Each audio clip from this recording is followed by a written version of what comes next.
mapapansin po natin, yung ano po, yung Sabat nila na Sabado ay ito ay hindi ito gaano nakatagal, kundi sisimula lang po ito nung muling maitatag ang Israel. Kaya hindi po ako naniniwala na ang Sabat ay Sabado. Dahil kung titingnan natin, mas una pa itong Sabadista kaysa Israel. At imposible na maging Sabado ang Sabat. Dahil dati pa po walang pangalan ang Sabat, ang araw. Pati at ang Sabado na yan ay pangalan niya ng araw, sa Saturday.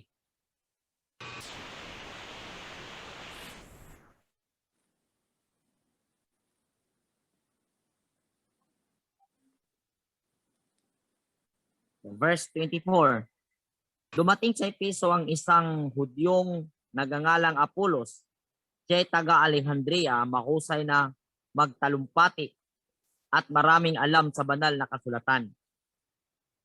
Naturuan siya tungkol sa daan ng Panginoon at masigasig na nangangaral at nagtuturo ng wasto tungkol kay Mesaya. Ngunit ang bautismo ni Juan lamang ang kanyang nalalaman. Siya ay buong tapang na nagsasalita sa sinagoga ng mga Hudyo nang marinig ng mag-asawang Aquila at Priscilla ang pagpapaliwanag ni Apolos. Siya ay isinasama nila sa kanilang bahay at dooy pinaliwanagan ng mabuti tungkol sa mga bagay na hindi pa niya nalalaman tungkol sa daan ng Elohim. At nang ipasya niyang punta sa Akaya, tumulat sila sa mga kapatid doon upang malugod nilang tanggapin si Apolos. Pagdating doon, malaki ang naitulong niya sa mga mananampalataya dahil sa kagandahang loob ng Elohim, sapagkat walang magawa sa kanya ang mga Hudyo sa kanilang pagtatalo sa harap ng madla. Sa pamamagitan ng kasulatan ay pinatunayan niyang si Yahawashai ang Mesaya.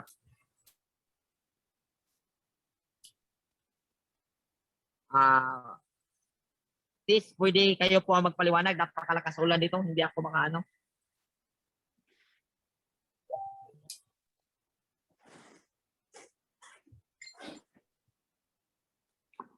Bro. Maliwan. Bro, tumalun ka sa 18. Nasa 17 lang tayo eh. Nasa Berea pa lang tayo, bro. Nasa Atenas na yata. Ay, oo, sa Berea pa lang. Ala, sorry. Sige kayo. Ikaw mag-ano sis. Malakas talaga ulan dito. Tapos, hindi ko marinig. Pati yung salita ko halos hindi marinig ko. Okay, babasahin ko, bro, ha. Sa Berea. Nang gabi. Ipaliwanag nyo na rin. Makinig ako. Itatry ko lang po. Sis Ann, nasan ka? Nakamute ka, sis. Sis, pasensya na, nagdadrive ako. Susundin ko yung anak ko. Okay, sa Berea. Nang gabi ring iyon ay pinapuntahan ng mga kapatid sina Pablo at Silas sa Berea. Pagdating doon, sila'y pumasok sa sinagoga ng mga Hudyo. Mas bukas ang isipan ng mga Hudyong taga roon kaysa sa mga Hudyong taga Tesalonica. May pananabik silang nakinig sa mga paliwanag ni Pablo at sinaliksik nila araw-araw ang mga kasulatan upang tingnan kung totoo nga ang sinasabi niya. Sumasampalataya ang maraming Hudyo noon, gayon din ang mga Griego, pawang mga lalaki at mga babaeng kilala sa lipunan. Subalit nang mabalitaan ng mga Hudyo sa Tesalonica na ipinapangaral din ni Pablo sa Berea ang salita ng Elohim, sila'y napunta roon at sinusulatan ng taong bayan upang gumawa ng gulo. Kaya't si Pablo ay dali-daling pinaalis ng mga kapatid at pinapunta sa tabing dagat, ngunit naiwan sina Silas sa Timoteo. Ang mga naghatid kay Pablo ay sumama sa kanya hanggang sa Atenas. Pagkatapos, nagbalik sila sa Berea, taglay ang bilin ni Pablo kina Silas at Timoteo na sumunod sa kanya sa lalong madaling panahon. Dito naman po, para sa akin po, ipinapakita pa rin po dito yung mga pinagdadaanan ni Apostol Pablo na paghihirap ba? Kasi lagi na lang silang napapaalis sa isang lugar or how to say that?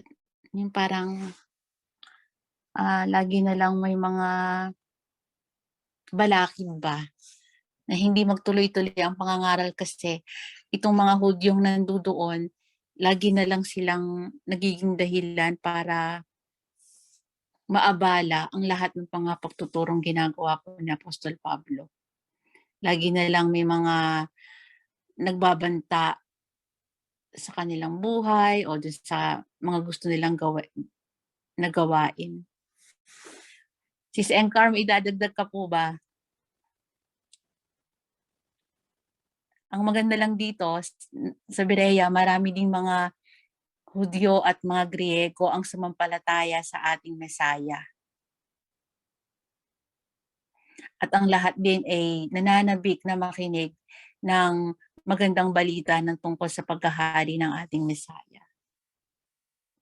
Yun lang, ang mga Hudyo, lagi na lamang silang nangongontra.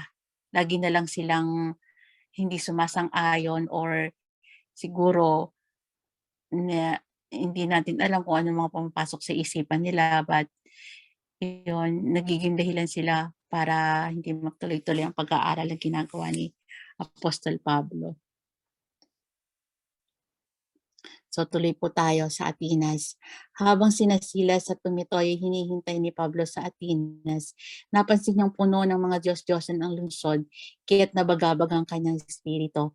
Kaya't nakipagpaliwanagan siya sa loob ng mga sinagoga roon, sa mga Hudyo at sa mga Hintil na sumasamba sa Diyos at sa sino mang makatagpo niya sa liwasang bayan araw-araw. Nakipagtalo rin siya sa kanyang ilang mga pilosopong Griego, sa mga Epikuryo at Estoiko. Ano ba ang sinasabi sa atin na nagmamarunong na iyan? Sabi ng ilan. Sabi naman ng iba, nangangaral yata tungkol sa ibang mga Diyos. Sinabi nila iyon dahil nangaral si Pablo tungkol kay Yahweh Shai at sa muling pagkabuhay. Siya'y isinama nila ay tiniharap sa kapulungan ng Areopago at tinanong, "Maari bang malaman namin kung ano itong bagong aral na itinuturo mo?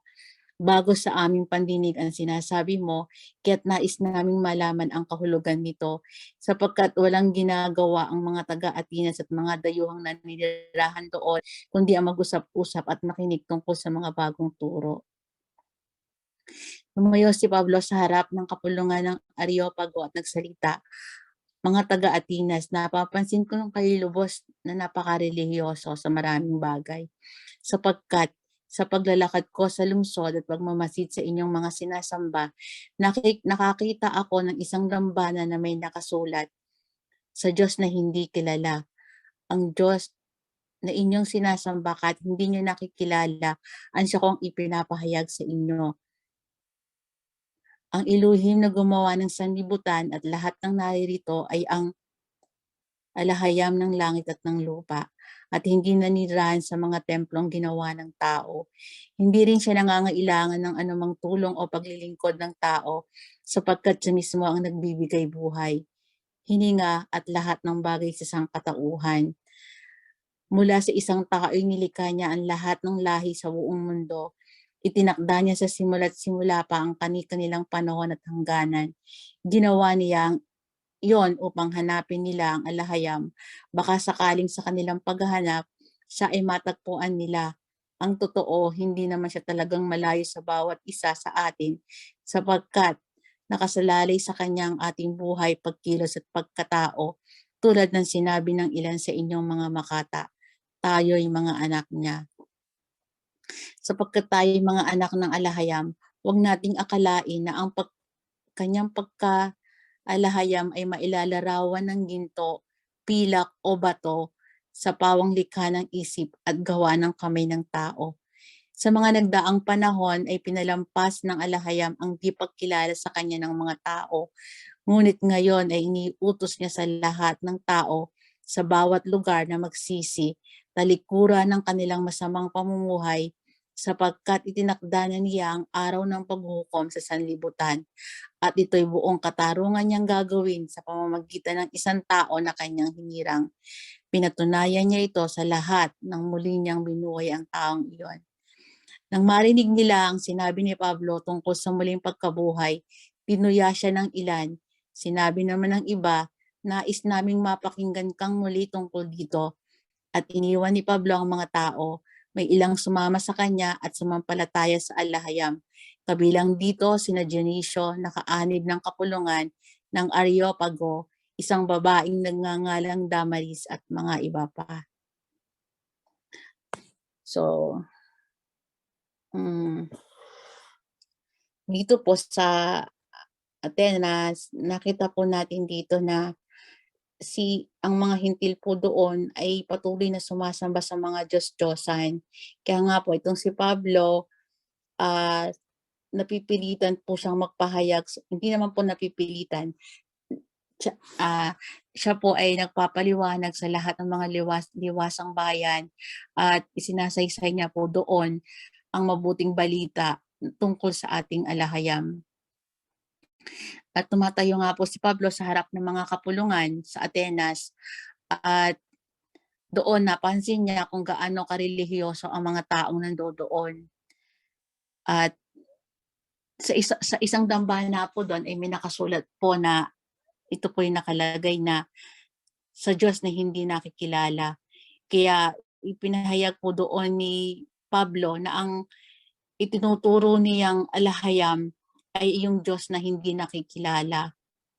At yun nga po, na ang alahayam na iyon ay siyang gumawa ng sanlibutan at ng langit at lupa. At ang alahayam din na iyon or ang Diyos na hindi nila kilala ay hindi naninirahan sa anumang templo na ginagawa ng tao. At ganun din naman po na hindi rin siya nangangailangan ng anumang tulong o paglilingkod ng tao sapagkat siya mismo ang nagbibigay ng buhay. At itinatakda na rin po ang simula at ang takdang panahon ay may bawat hangganan. Ang totoo, hindi naman siya talagang malayo sa bawat isa sa atin sapagkat nakasalalay sa kanyang ating buhay, pagkilos at pagkatao, tulad ng sinabi ng ilan sa ating mga makata na tayo'y mga anak ng alahayam. So patuloy po tayo. Sapagkat tayo'y mga anak ng alahayam, huwag nating akalain na ang kanyang pagka-Diyos ay mailalarawan ng ginto at pilak o bato na pawang likha ng isip at gawa ng kamay ng tao lamang. So, yun, meron din po kasi tayong mga kapatid na gumagawa po talaga sila ng mga imahe at para yun po yung ina-idol na po nila at doon po nila ibinubuhos yung kanilang pagsamba at pananampalataya. Kaya nga po, makakakita rin po tayo ng mga kapatid na sa sobrang pananampalataya na nila doon sa yung wangis or idol na ginawa ng mga tao na parang ipahid lang yung panyo, piling nila gagaling na sila. Pag sila'y lumuhod doon, na napapakinggan sila ng alahayam. Ngunit alam po nating lahat na hindi po yan kinalulugdan ng ating Aba. At yung ating pong, yan nga po si Pablo, ipinapahayag niya po sa bawat taong naroon na hindi po sa ganong pamamaraan. At yun nga po, si Pablo ay nangaral doon at iniwan din sila at may mga ilang pong mga mananampalataya ang sumama sa kanya at kabilang nga po doon si Areopago at si Damaris at mga iba pa. Yun po. Sino po ang gustong magdagdag? Medyo.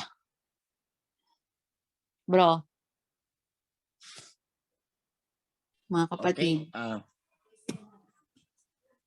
Salamat sis Lailani. Opo. So,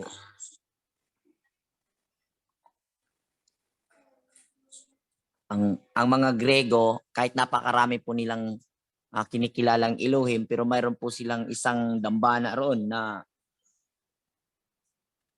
sinulatan ng para sa Elohim na hindi nakikilala. Tama po ba? Mayroon silang ganun. So Opo. doon po na nakakita si Pablo ng daan upang masabihan niya itong mga Grego tungkol sa ating Elohim, na Elohim ng ating mga ninuno. Yun na ang naging linya or pintuan para makapasok itong si Pablo para mapaliwanagan niya itong taga-Atinas tungkol sa nag-iisang Elohim.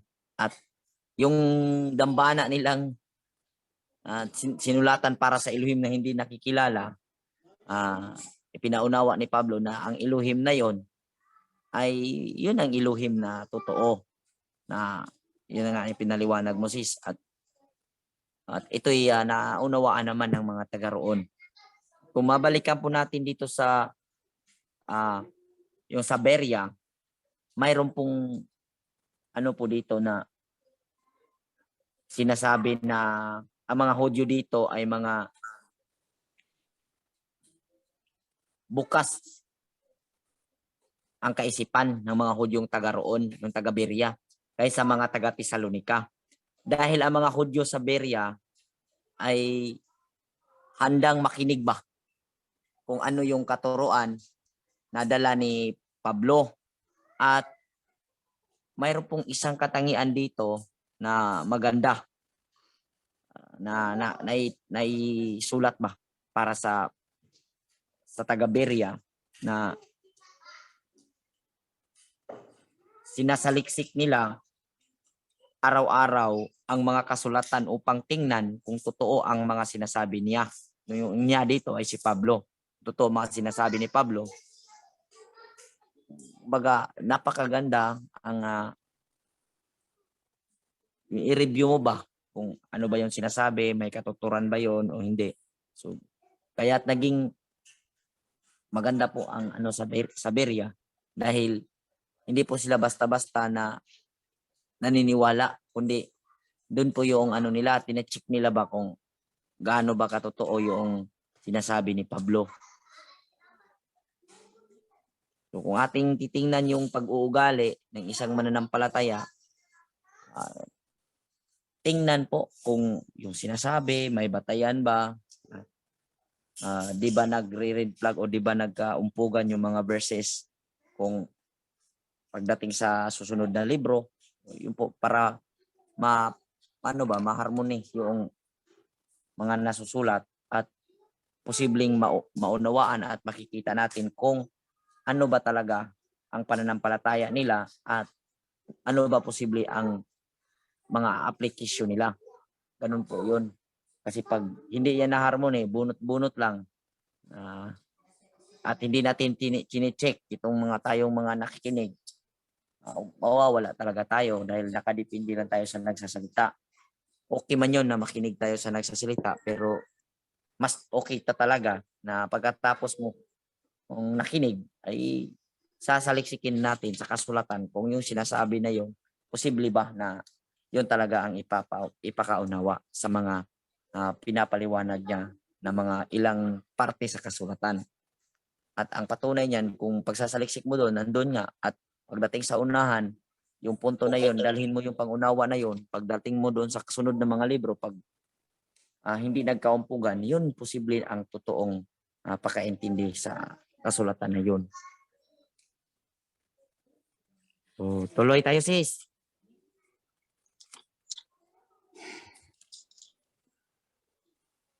Mga Gawa 18 na po tayo. Sa Korinto. Pagkatapos, umalis si Pablo sa Atenas at nagpunta sa Korinto. Nakilala niya roon si Aquila, isang Hudyong taga-Ponto. Kararating pa lamang nito mula sa Italia kasama ng kanyang asawang si Priscilla. Umalis sila roon sapagkat pinalayas ni Emperador Claudio ang lahat ng Hudyo sa Roma. Nakipagkita sa kanila si Pablo at dahil sila'y manggagawa ng tolda tulad niya, siya ay nakitira sa kanila at siya'y nagtrabahong kasama nila. Tuwing araw ng pamamahinga, si Pablo ay nakikipagpaliwanagan sa mga sinagoga at sinisikap niyang mahikayat sa pananampalataya ang lahat, maging Hudyo o Griego. Tuloy pa po ba, bro? Kung ating titingnan dito sis, no, na sa panahong ito, ang Italy is Rome, yun ang Roma, no? Opo, Rome po siya. So, pinaalis po doon lahat ng Hudyo.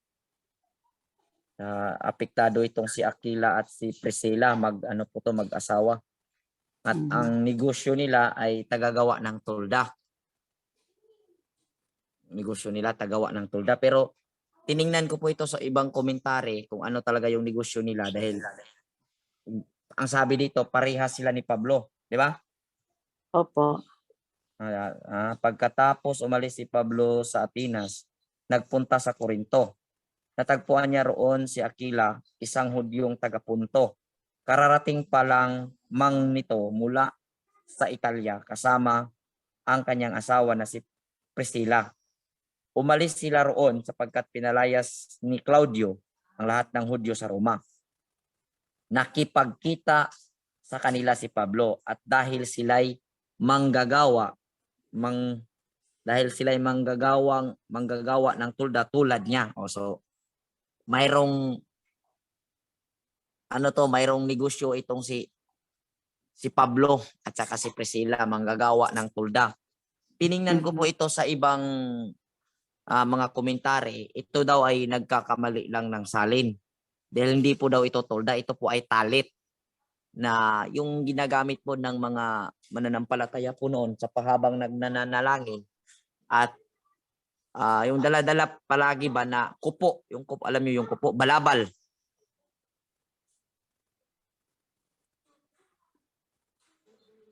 Balabal daw po yung ano nito. Mayroon pong komentary nito si Michael Rod. Kasi kung tolda po, ang titingnan po natin, tagagawa ng tolda, medyo hindi mag-compatible sa sitwasyon dahil tagagawa ng tolda, siyempre, dala-dala nila yung materialis or kung ano man, panday sila. Ano ba? So, posibleng may punto rin yung komentary niya.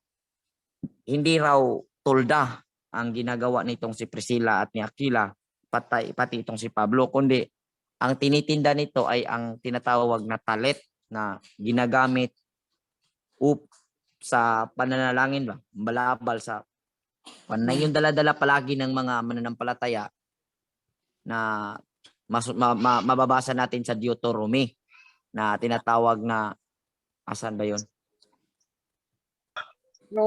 Bro, iba naman kasi yung iba naman yung nagtitinda sa manggagawa. Kasi yung manggagawa is siguro carpenter sila. Pwede silang manggagawa, sis. Manggagawa ng balabal. Tagagawa ng balabal. Okay.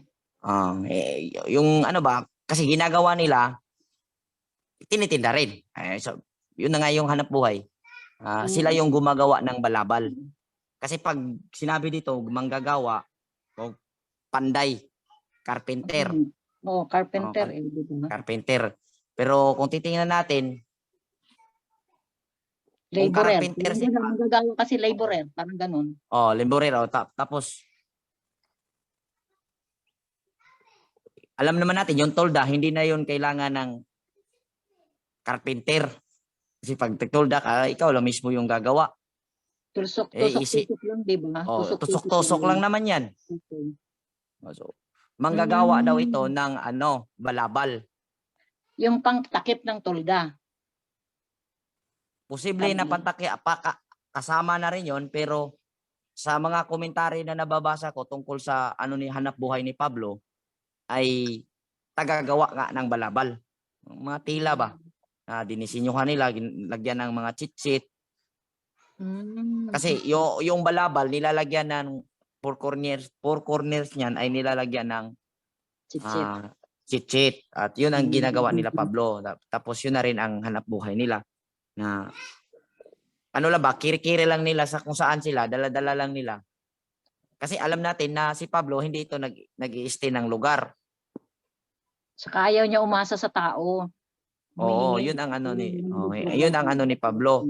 Kung tingnan natin manggagawa siya, di mag-stay talaga siya ng lugar. Kasi kung palipat-lipat ka, sino man makakilala sa iyo. So kung tingnan natin yung buhay niya at kung tagagawa siya ng tolda, posibleng may punto na yun na nga ang ano niya, hanap buhay niya, pati itong sina Aquila dahil may connection po ang balabal sa kanilang pananampalataya. Posibleng ito yung paninda daw ni tinitinda or hanap buhay ni Pablo, gumagawa ng balabal para sa mga kapatiran or kung sino man bumibili dahil dati po ito po ay talagang pangangailangan ng mga tao itong balabal dahil ito po ay malaking parte sa kanilang pananampalataya. Katulad din natin ngayon, may ano rin ba na kung umaano na po tayo sa balabal, yun po ang inaano dito. At kung mapapansin natin,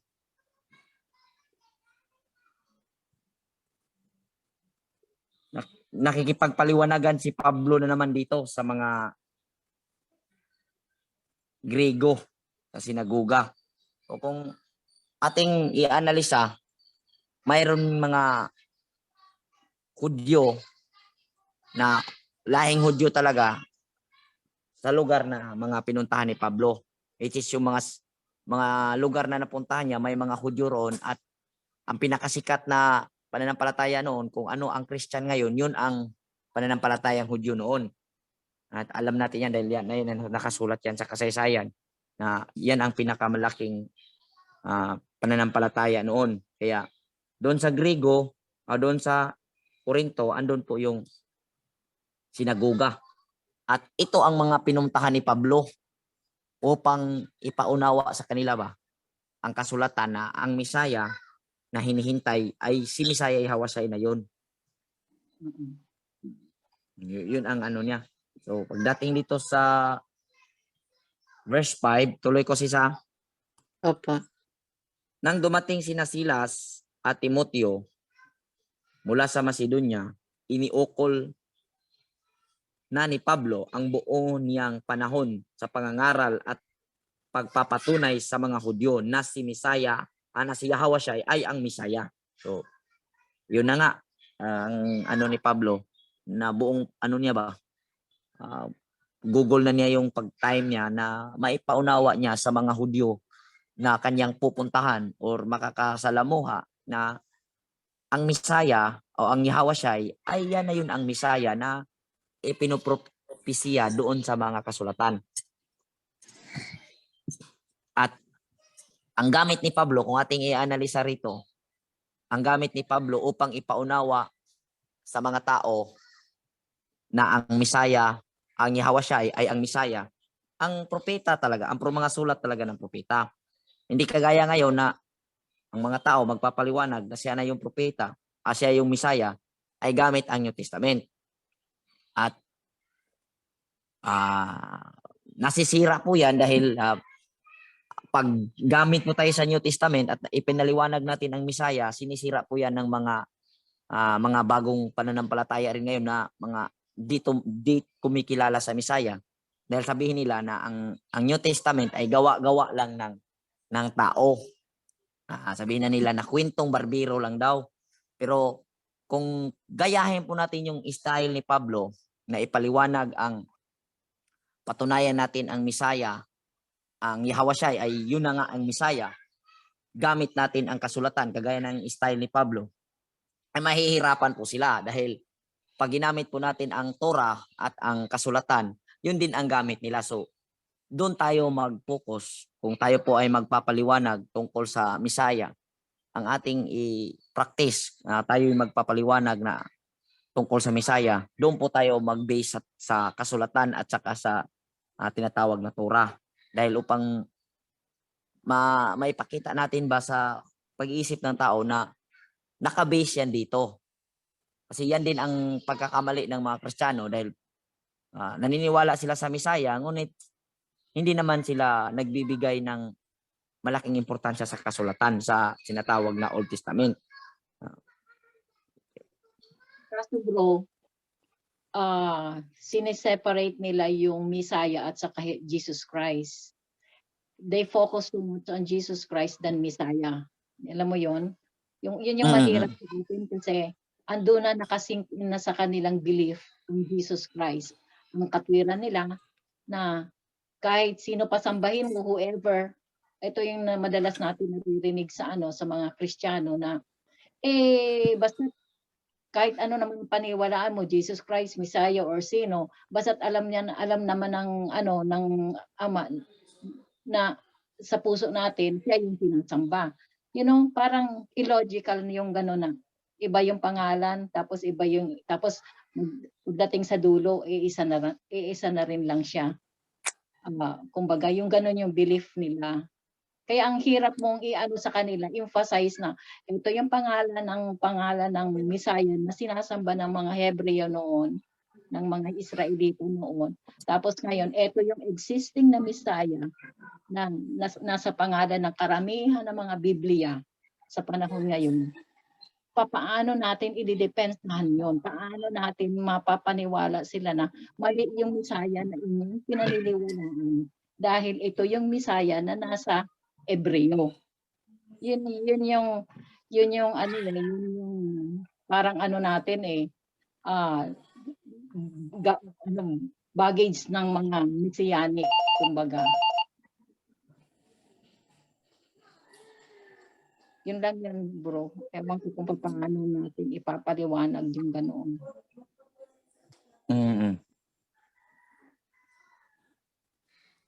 So, tuloy tayo. Yun na nga Yun ang nangyayari. Verse 6. Nang siya'y salungatin at laitin ng mga ito, ipinagpag niya ang alikabok sa kanyang damit. Bilang babala sa kanila, sinabi niya, pasalanan na ninyo kung kayo'y mapapahamak. Hindi ko na sagutin iyon. Mula gayoy sa mga hintil na ako, mga ngaral. So, kung titingnan natin, ang pakay talaga ni Pablo, pagdating niya sa lugar na yon, doon siya diretso sa mga sa mga may alam sa Torah ba, na mga Hudyo. Pero nung nilait po siya, ay pinagpag niya ang kanyang damit. Damit po ang napagpag dito. Pero kung balikan natin sa Mateo, yung sandalyas. At yun daw ay babala na kung sila ay mapapahamak, ay wala na siyang pananagutan. Kundi dahil na po sa kanilang katigasan ba. At sinabihan sila ni Pablo na mula ngayon, hindi na siya makikialam sa mga mga Hudyo, kundi doon na siya sa mga hintil. Yun po ang nangyari. So patuloy po tayo sa verse 7. Kaya't umalis siya roon at tumira sa bahay ni Tisyo, Hosto, isang hintil na may takot sa Elohim. Katabi ng sinagoga ang bahay nito, si Crispo na tagapamahala ng sinagoga, at ang kanyang sambayanan ay mananalig rin sa Panginoon. Marami pang mga taga-Korinto na nakinig kay Pablo ang sumampalataya at nagpabautismo. Kung ating titingnan, itong mga lugar na ano ni Pablo dito sa Book of Acts, ito yung mga mga grupo ng mga mananampalataya na sinulatan niya na mayroong sulat para sa Korinto, mayroong sulat para sa Roma, mayroong sulat para sa Thessalonica. So, ito yung mga sinusulatan na niya nung siya ay siguro napundo na ano na siya doon, na nanatili na sa isang lugar o sa Jerusalem ba, or saang lugar man siya nanatili, sa Antioquia. Doon na po siya nagsusulat para sa mga lugar na ito na napuntahan niya upang ma-maintain niya ba yung pagtuturo or pangangaral or pagpapaliwanag tungkol sa kasulatan na actually hindi man ito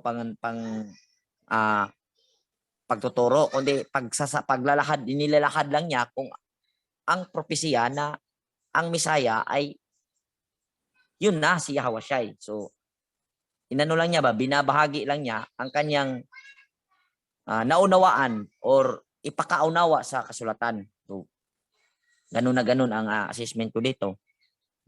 Na itong mga Corinto, mayroong Efeso, mayroong ito yung mga lugar na napuntahan niya sa kanyang paglilibot at nung na po gumagawa na po siya ng mga sulat para sa mga simbahang ito na tumatanggap na sa Misaya.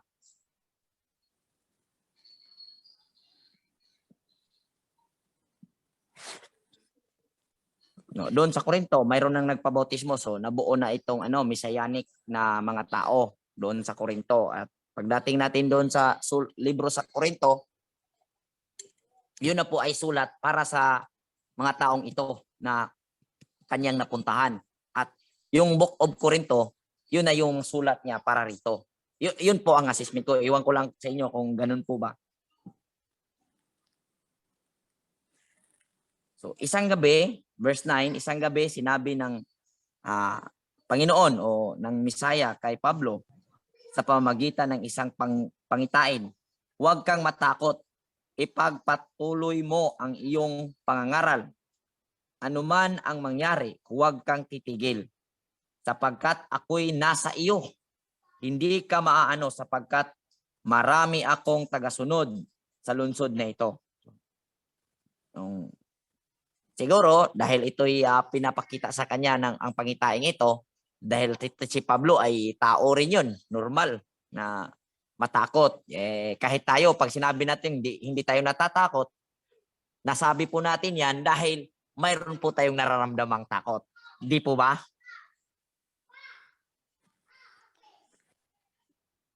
Tama po, bro.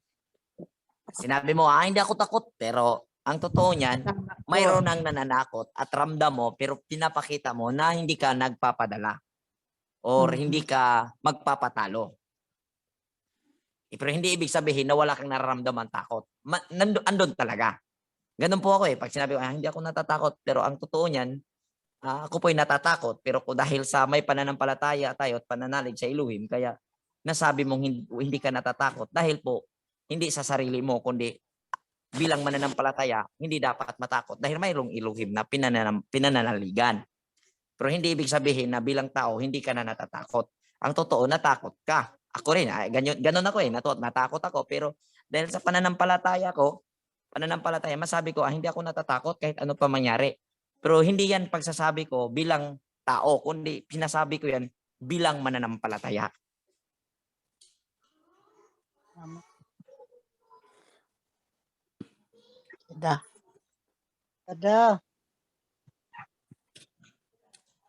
At dito sa puntong ito, si Pablo ay malinaw kung ang ating i-analisa yung sitwasyon, talagang natakot si Pablo dahil walang natatago sa Elohim pinapakita po siyang pangitain at sinabihan huwag kang matakot kahit anong mangyari, huwag kang titigil kahit anong mangyari. Yun ang pangitain niya. So dahil sabi ng pangitain, marami akong tagasunod rito sa lungsod na ito.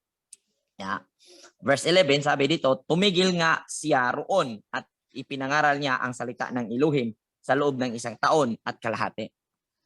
So, tumigil doon si Pablo at ibinahagi niya ang kasulatan. Actually, itong term na ipinangaral, sabihin na, di ba nababasa natin na pinapangaral ni Pablo? Ito po'y sa assessment ko lang, kung titingnan, hindi naman aral ni Pablo ang inaaral niya. So, tagapagsalita lang si Pablo kung ating talagang, kung anuhan talaga natin ba? Dahil wala naman talaga tayong alam.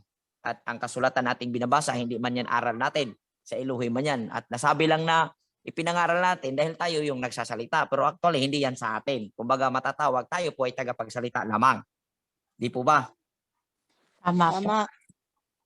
Ang term na lang po dito, dahil si Pablo yung nagsasalita, ang ginagamit na term ay ipinapangaral. Pero actually, kung tingnan mo at palaliman mo yung analysis, hindi man talaga si Pablo nangangaral. Katulad ni Moses, nung binigay niya ang kautusan, hindi naman siya ang nag-aano ng utos, kundi ang Elohim. Pero ang sabi ng mga tao, kahit po dito sa term na mating at mga termino nating mababasa dito sa New Testament, ang palagi po nating nababasa ayon po sa kautusan ni Moises.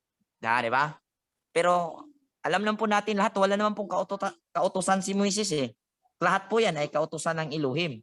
Pero yung term na lang po ay dahil kay doon dumaan kay Moses, ang sabi, kautusan ni Moses. Ngunit hindi po yung kautusan ni Moses. Ganun din po yung term na pangaral mo dito.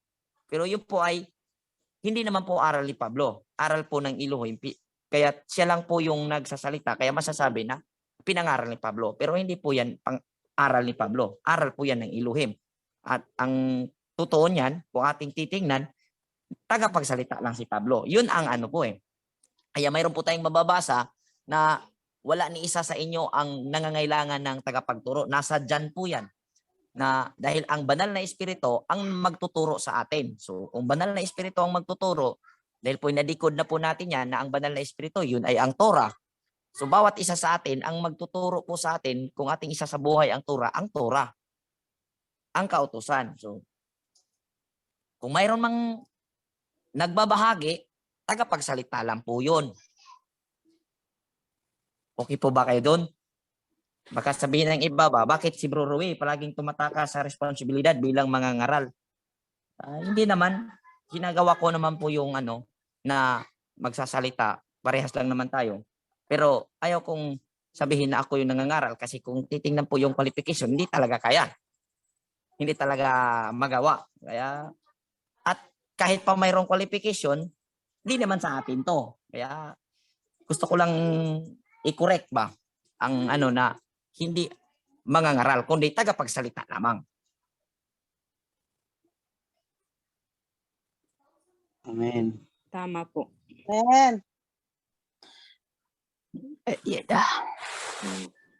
Tumigil nga siya roon at ipinangaral niya ang salita ng Elohim sa loob ng 1 taon at kalahati. So, andun po si Pablo sa Corinto ng 1 taon at kalahati upang ipamahagi ang salita ng Elohim o ang aral ng Elohim. Ganon sana po ito eh.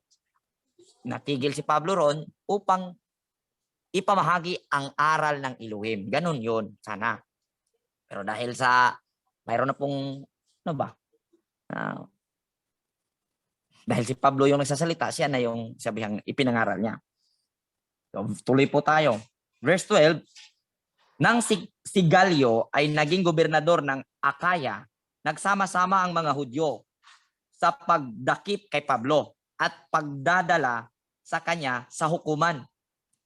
Pagdating nila doon ay sinabi nila, hinihikayat ng taong ito ang mga mamamayan na sumamba sa Elohim sa isang paraang labag sa batas.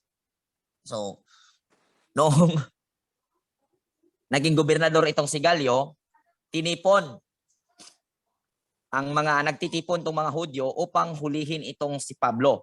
Which is kung ano yung nangyayari kay Misaya, nangyayari din kay Pablo.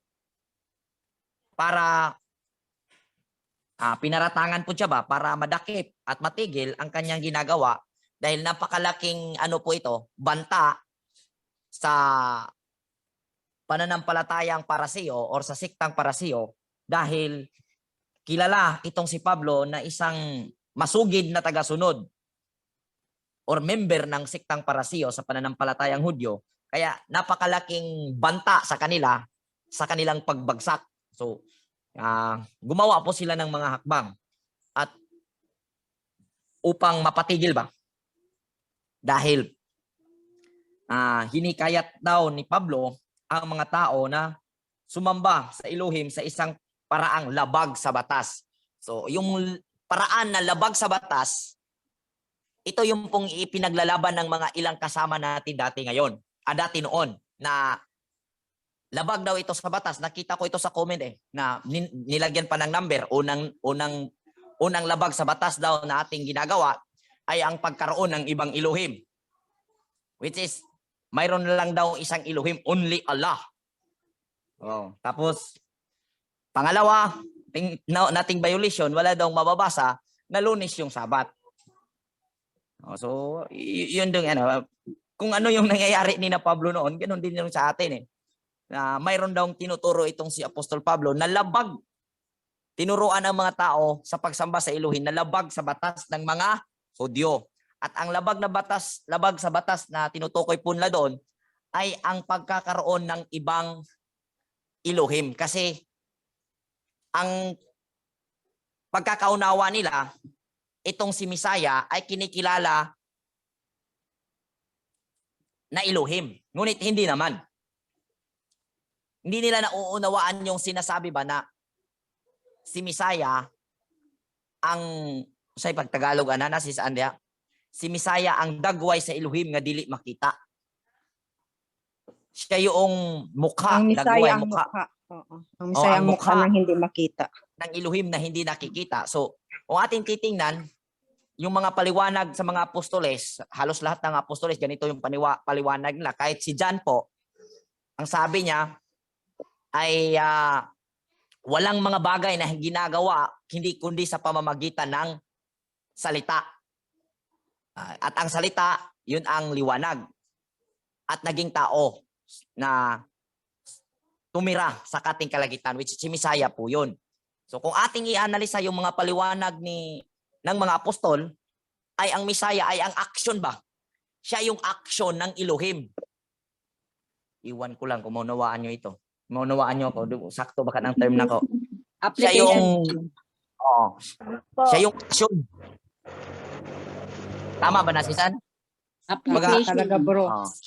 Yun talaga ang Ipinapakita ng Elohim ang kanyang pagka-Elohim doon sa kanyang anak, doon sa Misaya. Pero hindi ibig sabihin na siya na yung Elohim. Pero doon nakikita ang katangian ni Elohim sa katauhan or sa katayuan ni Misaya. Parang ganun yung ano ko eh. Yun ang kabuuhan ng ano ko, pagkakaunawa ko. At ito ang tinutulan ng mga parasiyo. Dahil itong paraan na ito ay labag sa kanilang batas dahil mayroong mababasa sa Deuteronomio na mayroon lang isang Elohim. At kung mayroong maghihikayat sa kanila na dadalhin sila sa pagsamba sa ibang Elohim, mayroon po itong kaakibat na parusa na kamatayan. At yun na nga yung tinatayuan ni Pablo noon nung siya pa ay parasiyo, kaya napatay si Esteban. Kaya't nanalangin si Esteban, napatawarin nyo sila, Ama, wag nyo silang papananagutin dahil di po nila alam ang kanilang ginagawa. Yun na yun ang ano po, yun ang katayuan ng mga parasiyo. Kaya't nasabi nila na si Pablo ay nangangaral ng pamamaraan sa pagsamba sa Elohim na labag sa kanilang batas. At kung ating mapapansin po, ngayon, unti-unti pong nagbabalik itong mga pananampalatayang ito. Na makikita mo ba kung kahit saang bunot mo ngayon sa mga sulat ni Pablo, sulat ni Santiago, sulat ni Pedro, sulat ni Juan, tatamahan itong mga taong hindi kumikilala sa Misaya. Dahil ito, ang pananampalatayang ito ay yung lumuluta ngayon na only Elohim lang, ang Elohim, hindi naman tayo salungat doon. Talagang only Elohim. Pero ang katotohanan ay ipinakita ang katangian ng Elohim doon sa Misaya. At hindi ibig sabihin na si Misaya, na siya na yung Elohim. At yun ang hindi nila nauunawaan.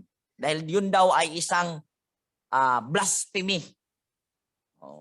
So kung ating titingnan, ang kalaban ni Misaya noon ay andito ngayon. At malakas sila kasi sabi mga dalubhasa. At marami. So ang ating ang totoo ito yung pakiramdam ko ito yung totoong nasa ano ko sa loob ko. Hindi po ako na sa Christian dahil napakadali pong paunawain itong mga Kristiyano. Kung makinig lang ay makakaunawa po ito. Dahil hindi po natin inaano yung grace. At yun ang kinatayuan po nila. at kung ating ipapaliwanag po na sa kanila ang grasya at sila ay makikinig, talagang mauunawaan po nila. Kung titingnan natin, ganun po ang sitwasyon nila noon. Mayroong mga Gentiles na mga Griego. Pero hindi iyon ang matinding kalaban ni na Pablo. Ang matinding kalaban nila, yung mga Hudyo na nagtura rin. Yung mga may tura ba? Na hindi tumatanggap sa Misaya. Yun ang matinding kalaban nila.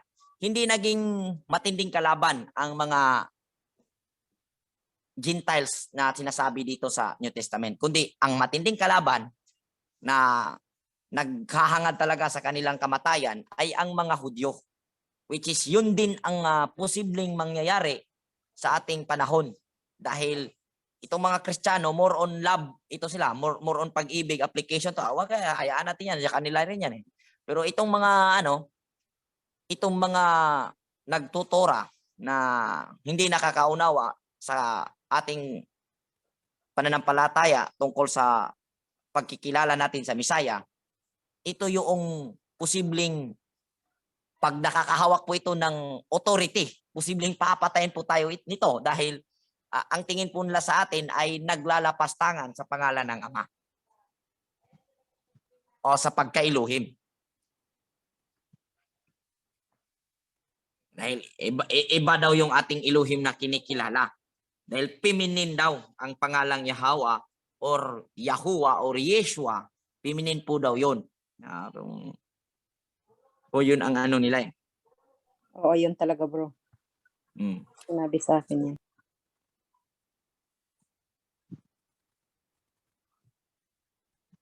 Tuloy po tayo. May tanong po ba kayo dito sa puntong ito?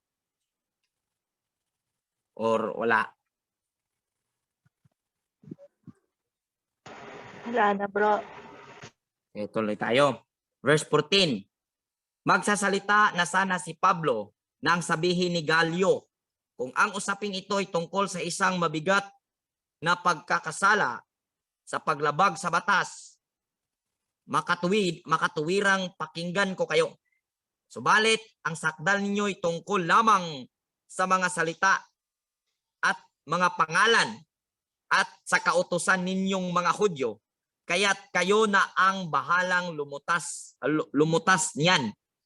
Ayaw kong makialam sa bagay na yan. O, kita nyo, itong Gentiles governor, itong si Gallio, ay hindi nakikialam sa problema ng mga ito. Dahil alam ni Gallio na tungkol po ito sa pananampalataya at ang problema po, tingnan nyo, ang problema, pangalan at kautusan. Which is, yung sinisigaw po ni na Bro Con ngayon, na mali daw yung pangalan at mali yung pag-apply natin sa kautusan, Sabat, dahil wala po daw Lunes, yun na yun, yung problemang yun ay muling lumitaw ngayon sa dalawang uri ng mananampalataya sa Torah na kumikilala sa Misaya at hindi kumikilala sa Misaya.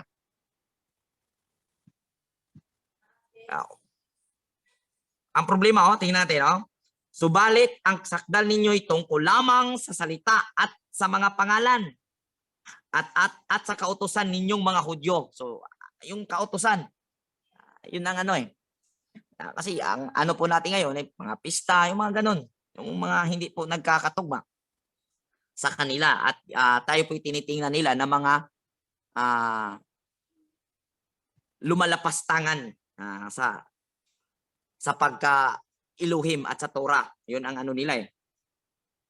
Kaya kayo na ang bahalang lumutas niyan. Yun ang sabi ng gobernador. So sa verse 16, at sila'y pinalabas niya sa hukuman. Kaya si Sostones na tagapamahala ng sinagoga ang sinunggaban nila at binugbog sa labas ng hukuman. Hindi naman iyon pinansin ni Gallio. Itong si Sostones, ito yung in charge sa synagogue. Ito yung binuntungan ng galit ng mga parasiyo dahil siya man ang naging dahilan kaya't napasok ni Pablo ang sinagoga at nagpatayo itong si Pablo ng katuruan or paliwanag patungkol sa sa Misaya at sa kasulatan na itong si Misaya, yun na ito at ito yung pakaunawa dyan, ganito, ganyan. At dahil sa galit nila na nakapasok si Pablo, binugbog itong si Sostones. Yun ang ano eh. So, mas delikado, kung titingnan natin, delikado sa ngayon, hindi delikado ang Christian. Dahil yung Christian, karamihan po yan, yan ay mga biktima ng Gentiles na pananampalataya. Ang matindi na maging kalaban natin sa ating panahon ngayon, which is yung mga Torah observant din na kagaya noon ng mga Parasiyo at ngayon po itong mga hindi tumatanggap sa Misaya. Ito ang tunay na anti-Misaya. Dahil po, yung mga Christian, kahit ganyan po sila, naniniwala po yan sa Misaya. At yan ang dapat nating ipanalangin at yan din ang ating pinaka-goal. Kaya tayo'y nag-aaral, kaya natin dinidikod ang mga pangyayari dito sa New Testament, sa Acts at sa mga sulat ni Pablo upang maunawaan nila ang tungkol sa pananampalataya at ang tungkol sa kautusan. Yan po ang pinaka-punto natin. Mayroon po ba kayong hindi naunawaan dito? Or no? Hindi malinaw? Yung may naanuhan po ba tayo na punto na hindi natin hindi natin bigyan ng paliwanag? O tuloy tayo sa verse 18?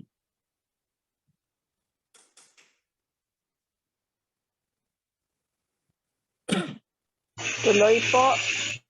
Tuloy. So, verse 18, pagkatapos nito, matagal pang nanatili si Pablo sa Corinto at saka nagpaalam sa mga kapatid. Pagdating sa Sencrea, nagpaahit siya ng buhok sa ulo sapagkat natupad na niya ang kanyang panata. So, kung ating titingnan, ang nangyari ni Pablo nung siya po ay pumunta doon at nag-evangelist man tawag sa Christian yan, nung siya po ay nag-evangelist, yun po ay panata. Yun po ay, kung sa Hebrew po, yan po ay Nazer. Nag-Nazaryo po siya doon sa panahong yun. At kung titingnan natin, ang batas ng Nazaryo, bawal po yan magpapaputol ng buhok. Nagsimula po siya, nag-ahit. Tapos, kung tingnan natin yung panahon nung siya po ay nag-ministry ba? Mula doon sa lahat ng nadaanan niya, kung dito sa Corinto lang, natingnan natin 1 year and a half, at kung titingnan natin mataas-taas tong journey ni Pablo mula sa iba't ibang lugar, umabot siguro ito ng mga 3 taon. Ganon. So, kung mga 3 taon, kung imagine natin, itong si Pablo, mahaba na yung buhok at mahaba na yung balbas. Kasi ang batas ng Nazaryo ay hindi nagpapaputol ng mga balahibo sa mukha. Yun po. At nung natapos niya ito, siya po ay nagpaahit na. Natupad na ang kanyang panata. Sumakay siya sa barkong papuntang Syria kasama ang mag-asawang Priscilla at Aquila. Pagdating sa Efeso, iniwan ni Pablo ang dalawa at siya'y pumasok sa sinagoga ng mga Hudyo at nakipagpaliwanagan sa mga naroon. So, nung dumating sila sa Efeso, andun na naman si Pablo, pumasok sa sinagoga ng mga Hudyo. Hindi po ito Messianic, kundi ito po ay mga Parasiyo. Nakipagpaliwanagan. Tananda lablab, tanan. Nakikipagpaliwanagan siya sa mga naroon. So, kung tingnan natin ang term na nakipagpaliwanagan, posible mayroong palitan ng salita. Posible mayroong parang debate ba? Parang ganun talaga ang nangyari. At alam natin na si Pablo ay magaling itong magsalita dahil siya po ay isang Parasiyo at batid ito sa maraming alam sa kasulatan. Verse 20, hiniling nilang tumigil siya roon ng mahaba-habang panahon, ngunit siya ay tumanggi. Nung nagpaliwanag siya doon, siguro walang makitang ground ang mga taga-Efeso upang labanan nila yung paliwanag ni Pablo. nakiusap ang mga taga-Epeso na manatili siya ng mahaba-habang panahon para maano ba? Lalo pa lang maunawaan ang mga papaliwanag ni Pablo, pero tumanggi siya. Sa halip, sinabi niya, nang siya ay magpaalam sa kanila, babalik ako rito kung kalooban ng Elohim. So, babalik siya, sinabi niya, babalik ako rito kung kalooban ng Elohim. Umalis siya sa Epeso na nakasakay sa isang barko. So, kung makikita natin, mayroong sulat si Pablo para sa assembly sa Efeso. Yun ang nangyari.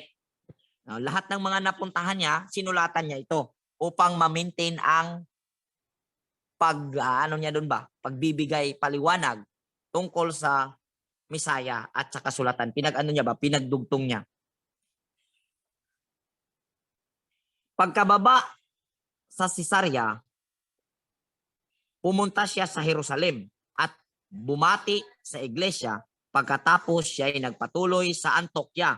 So bumalik si Pablo sa Jerusalem at surirag kadiot, pumasyal sa mga member, pag sinabing iglesia kasi, mga mananampalataya, at tumuloy siya sa Antioquia. Tumigil siya roon ng kaunting panahon at pagkatapos ay muling naglakbay. Pinuntahan niya ang mga bayan sa lupain ng Galacia at Phrygia at pinatatag sa mga pananampalataya ang mga alagad doon. So, nandito po yung Galacia. Kaya mayroon siyang sulat sa Galacia dahil ang lahat ng lugar na to ay kanyang pinuntahan. Ito yung mga sinagoga roon na pinuntahan niya upang itama ang pagkaunawa tungkol sa propesiya sa kasulatan. Kumbaga, yung paliwanag ni Misaya tungkol sa Torah, yun ang kanyang dala. Yun ang kinokorek niya ang interpretasyon ng mga mananampalatayang Hudyo at pinhagian din ang maraming hintil na andoon at sumampalataya rin sa Elohim at napatatag. So, verse 24. Dumating sa Efeso ang isang Hudyong nagngangalang Apolos. Siya ay taga Alejandra, mahusay magtalumpati at maraming alam sa banal na kasulatan. Naturuan siya tungkol sa daan ng Panginoon at masigasig na nangaral at nagtuturo ng wasto tungkol sa Misaya. Itong si Apolos ay magaling magtalumpati. Magaling magwali. May mo wali ba? May mo preach, magaling siya mag-preach. Talumpati, magaling magbibigay ng mensahe. So, may alam din siya tungkol sa daan ng Elohim, tungkol sa pananampalataya na pinangunahan ni Misaya. Kasi nakatitle po itong grupo na ang daan ng Elohim ay ito po yung grupo ng mga Messianic. May alam siya at masigasig na nagtuturo sa wasto tungkol sa Misaya. Ngunit ang bautismo ni Juan lamang ang kanyang nalalaman. Pero ang alam niya, yung bautismo ni Juan ang kanyang nalalaman. Hindi niya alam yung bautismo ng yung bautismo siguro ng mga apostol.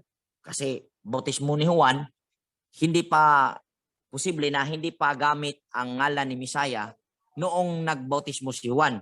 At wala rin tayong makikita kung ano ang seremonyas na gamit ni Juan nung siya'y namautismo. Mayroon po ba kayong napapansin na may ginamit si Juan sa seremonyas sa pagbautismo sa tubig na pagsasalita or seremonyas, pamamaraan ba? Ang alam lang natin na doon sa tubig, ngunit wala po tayong mababasa kung ano ang kanyang binibigkas. Pero posibleng ang dala nitong si Apolos, kung paano po at anong binibigkas ni Juan, posible yun ang alam niya. Ngunit mayroon na pong bagong bautismo or bagong kapamaraanan sa cleansing ceremony ang isinasagawa ng mga apostol at ito isinasagawa sa pangalan ng Misaya. Yun ang kulang ni Apolos.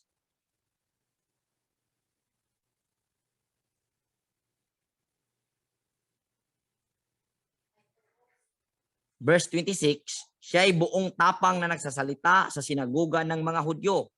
Nang marinig ng mga mag-asawang Aquila at Priscilla ang pagpapaliwanag ni Apolos, siya ay isinasama nila sa kanilang bahay at dooy pinaliwanagan ng mabuti tungkol sa mga bagay na hindi pa niya nalalaman tungkol sa daan ng Elohim. So, nung narinig po siya na nagpapaliwanag, dahil matapang din siyang pumapasok sa mga sinagoga ng mga Hudyo, mga Parasiyo, upang ipangaral ang Misaya sa pamagitan ng kasulatan,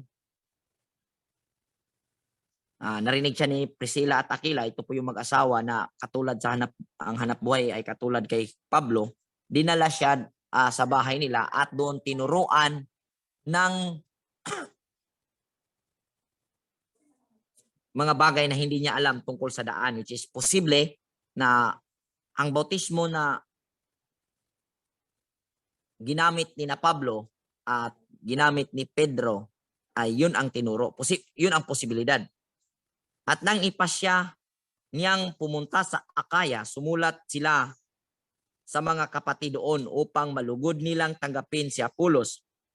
Pagdating doon, malaki ang naitulong niya sa mga mananampalataya dahil sa kagandahang loob ng Elohim. Dahil po, siguro may posible nga hindi nag-iingat na itong mga Messianic na mga grupo or mga tao doon sa lugar na sasabi dito, sinulatan ni na Aquila at Priscilla upang malugod na tanggapin itong si Apolos. Dahil kung hindi magkatugma yung pamamaraan, kahit nangangaral siya tungkol sa Misaya, kung hindi magkatugma, baka hindi siya tatanggapin. Dahil kung ang bautismo niya ay ang bautismo pa ni Juan, pero hindi natin alam kung anong bautismo yon, at ang bautismo naman ay tinuturo ng mga apostol na naniniwala sa Misaya ay magkaiba sa kanya, ay baka hindi siya tanggapin. Kaya ang ginawa, dinugtong yung kung ano yung pamamaraan ng mga apostol, yun din ang itinuturo ni Apolos, at siya ay lalong nagamit ng husto sa gawain. Sapagkat walang magawa sa kanya ang mga Hudyo sa kanilang pagtatalo sa harap ng madla. Sa pamamagitan ng mga kasulatan ay pinatunayan niyang si Misaya, si Yahawasyai ay ang Misaya. So kung ating titingnan dito, magaling talaga itong magsalita or magaling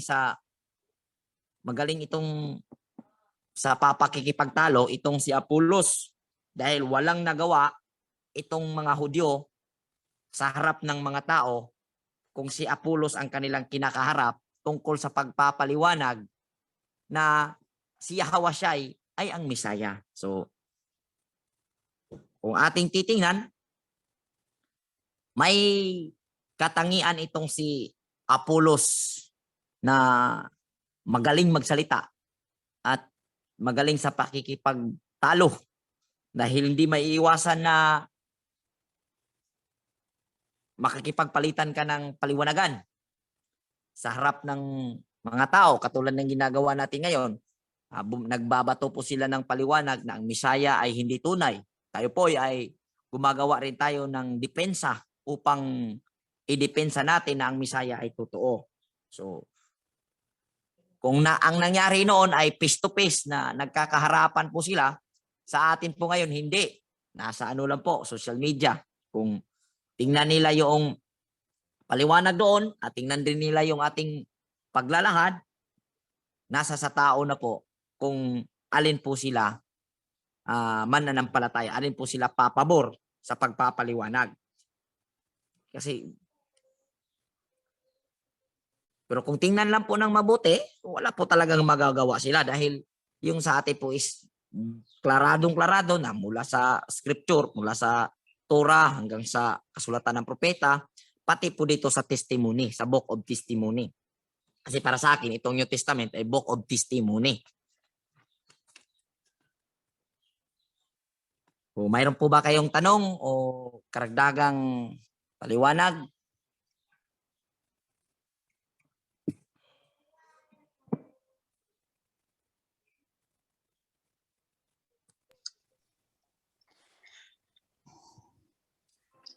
May dagdag po ba, Sis Encar? Baka may idadagdag ka, sis.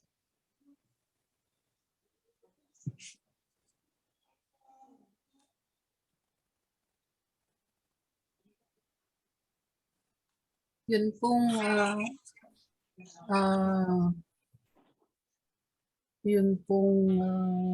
tawag dito, papel ni Pablo, ni Apostol Pablo, ay napakahirap. At itong mga kasama niya, sina Apollos, ay napakahirap ang kanilang ginagawa. Meron yung gusto silang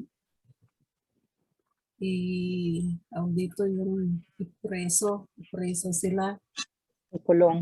ikulong. Yun. Yung kapanahunan nila noon ay napakahirap ang kanilang sitwasyon. Kumpara sa ngayon, kung ikukumpara natin yung sitwasyon ngayon, ay hindi mahirap. Ang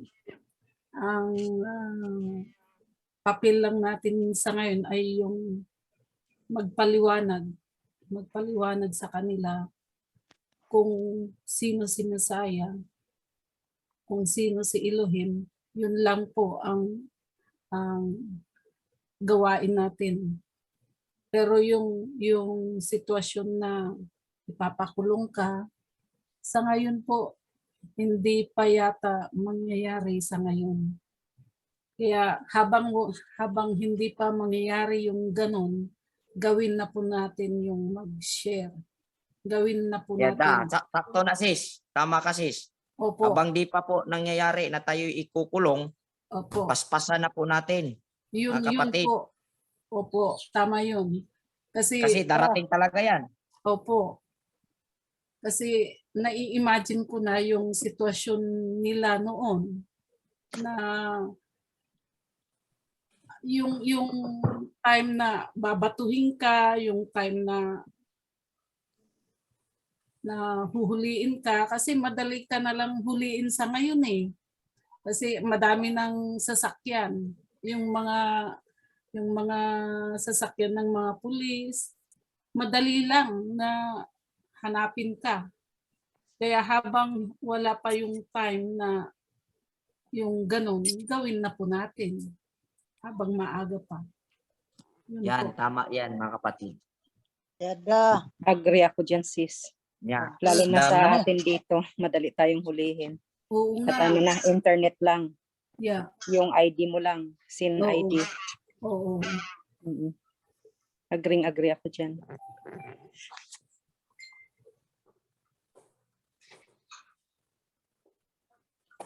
Kasi kung titingnan mo, nasa linya tayo eh. Nasa linya tayo sa mga apostolis talaga. Kasi kung tingnan mo yung mga pangyayari, yung sitwasyon, ano yung kinatatayuan nila, nasa linya tayo eh. Masasabi ko, kung ano yung mga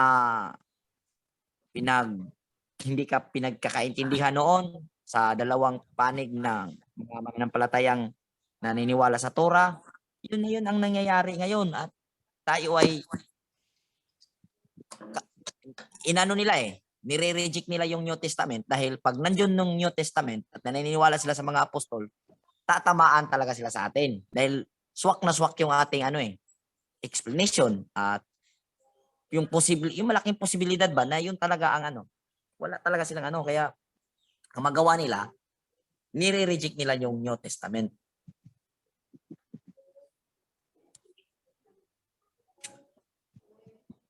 Kasi hindi ako nag-aakala na lilitaw na mayroong mga lilitaw na mga mananampalataya na hindi na maniniwala sa Bisaya. Dahil ang mga pananampalatayang ito ay wala sa mga 2000, wala to eh. Mayroong mga hindi naniniwala na si Misaya ay Elohim. Pero lahat naniniwala na siya ay namatay para sa ating kasalanan. Pero ngayon, dumadami na at ito na yung fulfillment na sinasabi na dadami ang kasamaan at manlamig ang pag-ibig ng marami. Dahil sa pagka ito'y narinig ng mga tao, Ganun pala. Gawa-gawa lang pala itong Biblia. Marami po ang panghihinaan ng loob at hindi na maniniwala sa salita. At yan na po ang fulfillment na ng sinasabi na dadami ang kasamaan at lalamig ang pag-ibig ng karamihan. Ang pag-ibig po yon na sinasabi dahil halos lahat po ng tao ngayon ay naniniwala sa Biblia. Naniniwala sa New Testament, naniniwala sa Misaya. Although hindi man nila naunawaan ng lubusan, pero andun po yung ano nila eh. Andun po yung ano nila ba na alam nila yan. Kumbaga kulang lang sa kulang lang sa focus. Pero ngayon pag dadami yan at mag-ano yan, buboom yung ano na yan na hindi tunay si Misaya, yung New Testament, kwento-kwento lang, yan ang magiging cause upang panghinaan ng loob ang marami. Na ang Biblia, ang salita, ay hindi totoo at pag tayo ay naririnig ng mga taong yan, matatawa na lang at masasabi nila ay ano pa sila, nagtiyaga pa na hindi naman pala yan totoo. So, yan ang fulfillment para sa akin na dadami ang kasamaan at manlamig ang pag-ibig ng karamihan. At yan ay hudyat na nasa ano na po tayo, malapit sa climax sa sinasabing last days dahil lumulutang na yan. Yan ang kung doon po tayo sa Book of Thessalonica, sulat ni Apostol Pablo tungkol sa anak sa kapahamakan, son of perdition. Yan ang identity ng son of perdition ay magsasalita siya against the most holy. So kung titingnan natin, ano ba ang pagsasalita niya?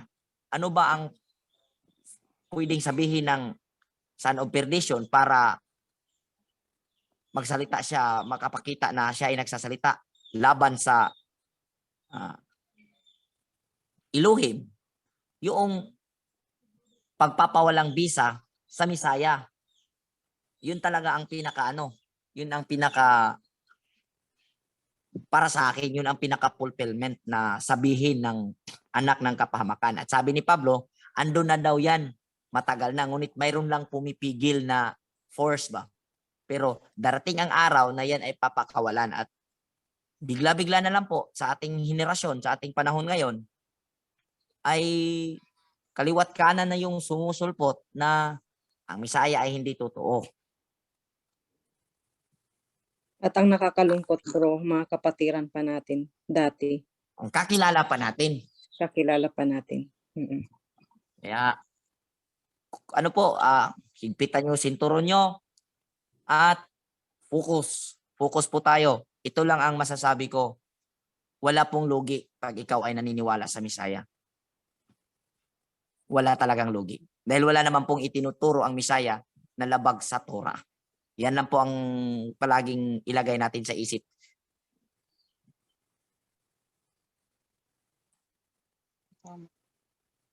At idadagdag Dahil dumadami ko na rin, po bro. eh. Idadagdag, Sige, I'm sis. sorry bro. Idadagdag ko lang din na dito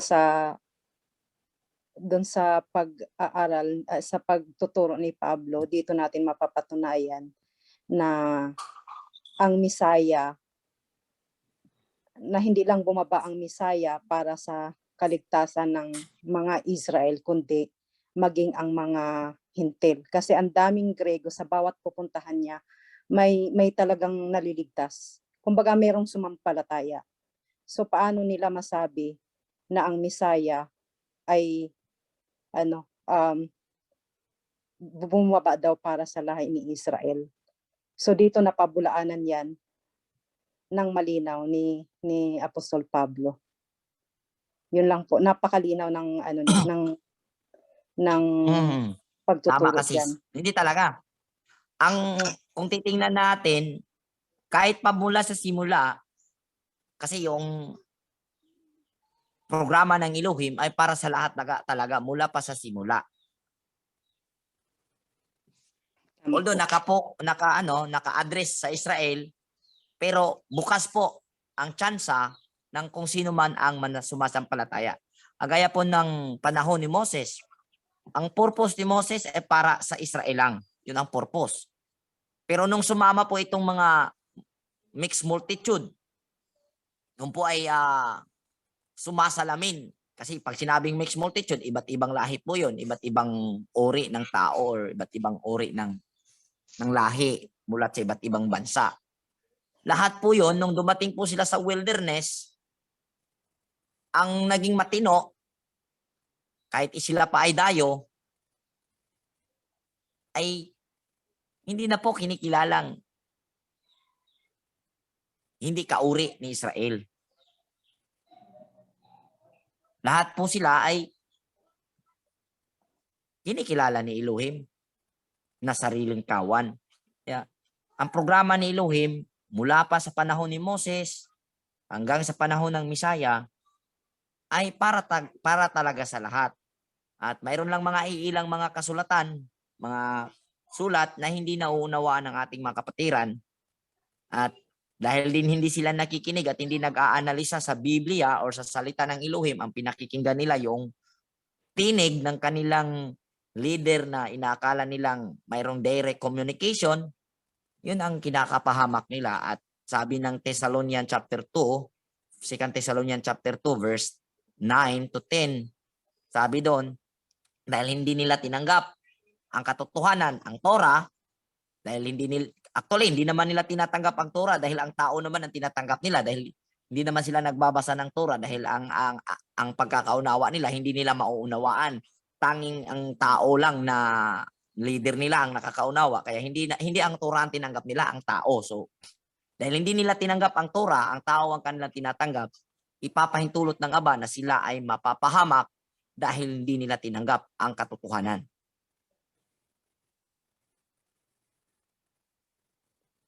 Ito. Tama po. Tama po. Sa Bisaya pa, itugyan sila kay mga laglagunon man, kay wala man mo dawat sa kamaturan.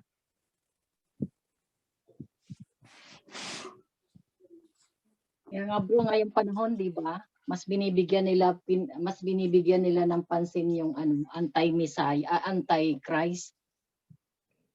Kasi alam na nila na may puusbong na mga messianic siguro na lalabas sa panahon ngayon. Kaya during the time, talagang inano na nila yung Christ. Siniksik na nila sa isip ng tao na ito yung totoong Messiah. Kaya nga mga family ko hindi na rin naniniwala. Wala akong communication sa pamilya ko, 1 year na.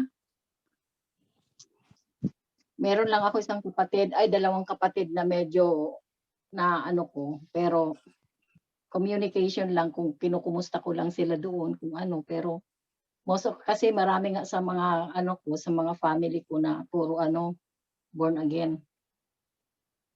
Di wala, lagi akong kinokontra, hindi na lang ako nakikipag-communicate sa kanila.